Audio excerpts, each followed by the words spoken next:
ตกใจเสียตัวเองน่ารัก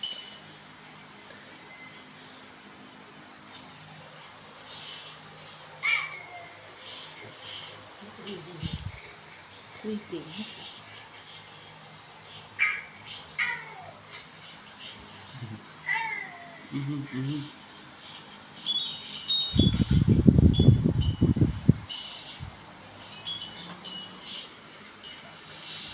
ลูกไก่หวา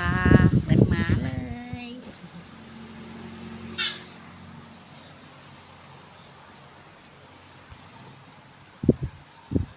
คุณแม่เหรอนี่คุณแม่มีพุงใหญ่ๆไว้ให้น้องนอนไงน้องจะได้นอนเหมือนนอนบนเบาะไง มีหน้าอร่อยคุณแม่